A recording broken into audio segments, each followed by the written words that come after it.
Hello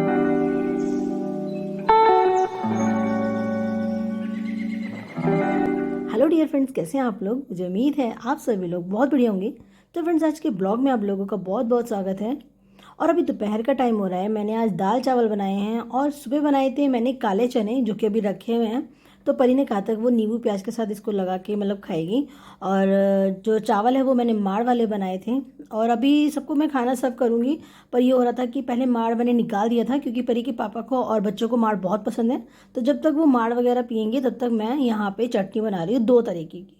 actually परी के पापा को थोड़ा सा जो टमाटर है वो कम पसंद आता है चटनी वगैरह में। तो मैं ना सिर्फ अपने और नीशू के लिए ही बनाती हूँ टमाटर वाली चटनी जो होती है, और धनिया और टमाटर वाली। और परी के पापा के लिए सिर्फ धनिया और लहसुन वाले बनाती हूँ। तो पहले मैं जो परी के पापा के लिए जो चटनी बनाऊंगी, पहले मैं वो तैयार करूंगी, जिसमें मैं हरी धनिया और लहसुन और जीरा, काला नमक, नींबू, अदरक, ये सब चीज़ें मैं ऐड कर दूंगी। इससे जो चटनी का फ्लेवर है बहुत ही अच्छा आता है, टेस्टी लगता है। वैसे तो ऐसी ना हम लोगों को भी पसंद है, बट ये होता है कि हमें टमाटर वाली भी बहुत पसंद आती है। हम तो किसी भी तरीके की चटनी खा लेते हैं, बट परी के पापा को कुछ चीज़ें नहीं पसंद आती, तो इसलिए हम उनके अलग बना देते हैं। तो यहाँ पे मैंने सारी चीज़ें डाल दी हैं और इसको अभी मैं मिक्सी कर दूंगी। और ये हमारी जो चटनी है वो तैयार हो जाएगी, जिसको परी के पापा ज़रूरी नहीं कि वो दाल चावल के साथ ही खाएं। मैंने बना दी है, क्योंकि मैं अपनी भी बना रही थी। और आप देख सकते हो कि चटनी बन चुकी है। और उसके बाद अब हमारी चटनी की बारी आई है, जिसे मैं सिर्फ टमाटर और धनिया और बहुत ही हल्की सी मिर्च डालूंगी। हरी मिर्च नहीं डालूंगी, क्योंकि क्या होता है ना, कभी कभी आइडिया नहीं लगता, फिर ज़्यादा हो जाती है तो फिर निशु नहीं खाता है। तो फिर मुझे लगता है ऐसी चीज़ बनाओ जो बच्चे बड़े आसानी से खा लें। और नॉर्मली क्या होता है ना, कि बच्चे चटनी वटनी वैसे कम पसंद करते हैं, जो घर वाली होती हैं। बट निशु को और मुझे बहुत पसंद है। तो हम लोगों ने ना बना ली अभी यहाँ पे अपनी चटनी, टमाटर वाली। तो ये भी हमारी तैयार हो जाएगी, पर हम लोग खाएंगे दाल चावल के साथ, जो कि बहुत ही यम्मी लगने वाली है। और जब ना नीशू खाता है ना, तो मुझे बहुत इंटरेस्ट आता है बनाने में। क्योंकि पता है, वो जिस वक्त चटनी वगैरह पसंद करता है ना, आप यकीन नहीं करेंगे, बड़े इंटरेस्ट के साथ खाता है। तो उसका इतना इंटरेस्ट देख के ना मेरे को लगता है कि मैं प्रॉपर बना के रखूँ। तो ये मेरी दोनों चटनियाँ तैयार हो चुकी हैं और अब मैं खाना सर्व कर देती हूँ जाके।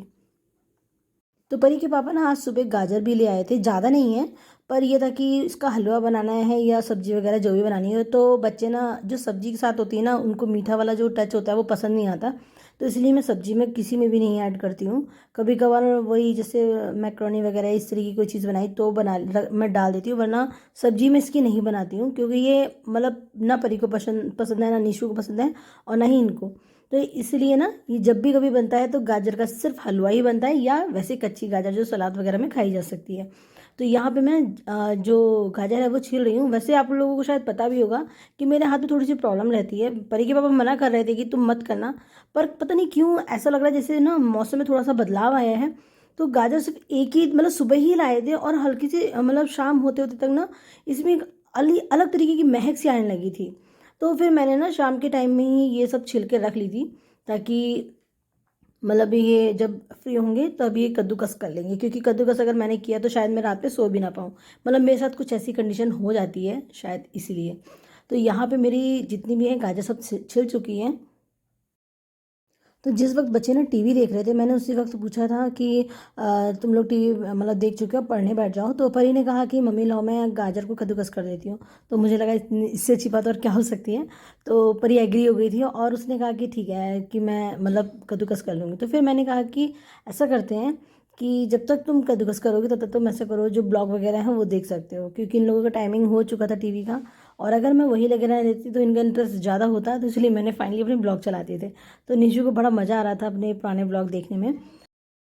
तो अभी हो रहा है शाम का टाइम है। यहाँ पे मैं ना दूध गर्म कर रही हूँ, बच्चों के लिए भी और अपने लिए चाय बना रही हूँ। तो पहले मैं चाय बना लेती हूँ, उसके बाद फिर मैं दूध गर्म करती हूँ। क्योंकि उससे क्या होता है कि जो चाय वाला जब चाय छान लेती हूँ तो जो चाय वाली चाय पत्ती होती है ना, उसके बाद उसी भगोने में ही मैं दूध डाल देती हूँ दोनों कपों को, या कभी कभी एक ही कप डाल देती हूँ। तो ये होता है कि एक बहुत तेज़ ज़्यादा गर्म हो जाता है, उन दोनों को मिक्स कर लेते हैं तो जो तुरंत पीने वाला हो जाता है, रखने का चक्कर ख़त्म हो जाता है। नहीं तो बच्चे ना फिर काफ़ी देर तक रखे रहने देते हैं।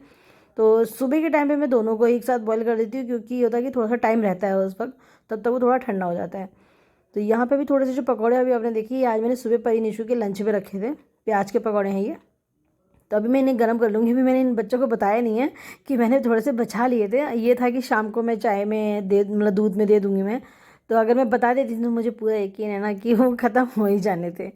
तो वही होता है कि वही पकौड़े तो हर किसी को पसंद होते हैं। तो आप देख सकते हो यहाँ पे मैंने चाय छानी और उसके बाद अब मैं इसको दूध को मैंने इसके अंदर डाल दिया है। तब तक जो दूध मैंने मतलब करा था दूसरे बर्तन में जिसमें मलाई वगैरह मतलब करके रखती हूँ मैं, तो वो दूध जब खाली हो जाता है भगोना तो तुरंत वॉश कर देती हूँ। इतने बीच में चाय वगैरह बनती रहती है तो मेरा ये ना इधर बर्तन इकट्ठे होने का जो एरिया है ना वो थोड़ा सा क्लीन हो जाता है, मतलब तुरंत धुल के रख देती हूँ तो थोड़ा सा एक टाइम की भी बचत हो जाती है कि उतने बीच में मेरा ये काम हो गया। तो यहाँ पे मेरे सारे बर्तन साफ़ हो चुके हैं और जो दूध वगैरह के थे और मलाई वगैरह के थे, और उसके बाद फिर ये चाय और दूध वगैरह भी हो रही है। पर हुआ कुछ ऐसा कि मैं क्या बताऊँ, कभी कभी होता नहीं कि जब हम ना कोई चीज़ जल्दबाजी करने की कोशिश कर रहे होते हैं ना, तो कुछ ऐसा हो जाता है जो हमने कभी सोचा भी नहीं होता है। और सच बता रही हूँ तब बहुत बुरा लगता है, मतलब लगता है कि खुद को ही हम मतलब कोसते रहे हैं। पर ये तो एक कॉन्फिडेंस होता है, किसी के साथ भी हो सकता है। तो कुछ हुआ ऐसा कि जब मैं जिस वक्त ये पकौड़े वगैरह गरम कर रही थी और चाय दूध वगैरह सब कंप्लीट हो चुका था, मैंने ट्रे में कर लिया था। और ये था कि मैं कुछ मतलब नमकीन वगैरह या कुछ ऐसे खाने के लिए निकाल रही थी। तो इसी बीच क्या हुआ कि दूध के ऊपर ही डिब्बा आके गिर गया। मतलब यकीन नहीं करोगे, आप देख सकते हो कि क्या हालत हो गई है यहाँ पे। और मैंने ना जब जिस वक्त पकौड़े बनाए थे उस वक्त थोड़े से चिप्स भी फ्राई करके रख लिए थे, कि चिप्स और कुछ लिज्जत पापड़ वगैरह ना काफ़ी सारे मैंने करके रख लिए थे, कि जैसे कि उनको एयर टाइट बॉक्स में रख दो तो वो खाने के मतलब काम आ ही जाते हैं जब मन करता है। तो आप देख सकते हो यहाँ पे दूध फैल गया है। अब जब ये फैल गया है तो मुझे साफ़ भी करना पड़ेगा, और अच्छा खासा नुकसान तो हो ही गया था।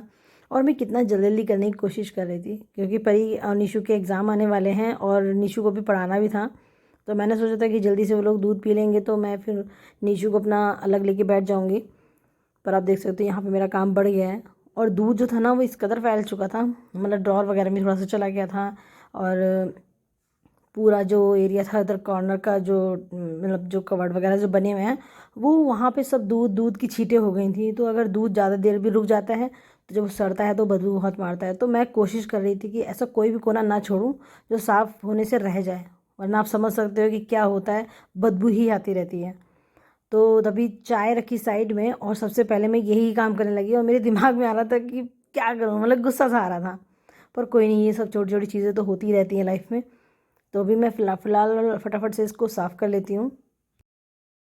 फिर बाद में मैंने दोबारा से दूध गर्म किया और जो मैंने नमकीन बनाई थी उसको मैंने निकाली और फिर मैं बच्चों के लिए लेकर गई। तो आप देख सकते हो कि यहाँ पे ना अभी सब लगभग तैयारी हो चुका है, बस ये था कि मुझे लेके जाना था और दिमाग में था कि चलो किसी तरीके से काम निपटा।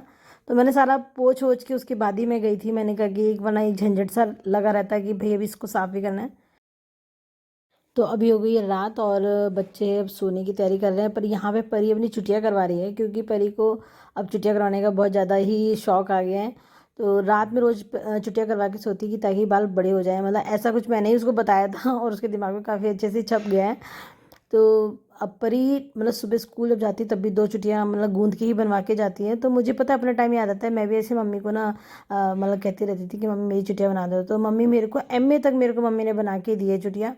तो अब तो खैर ये होता है कि टाइम ही नहीं मिलता, अब जब जाते हैं तो लगता है बस मम्मी के पास बैठ के बातें ही करते रहो। और वही होता है ना कि अब हमें अपनी चीज़ों की भी एक आदत पड़ चुकी है कि हम कर लेते हैं, चलो मम्मी को क्या परेशान करना। तो फ्रेंड्स कैसा लगा आज का ब्लॉग मुझे ज़रूर बताना, वीडियो को लाइक और शेयर करना मत भूलना।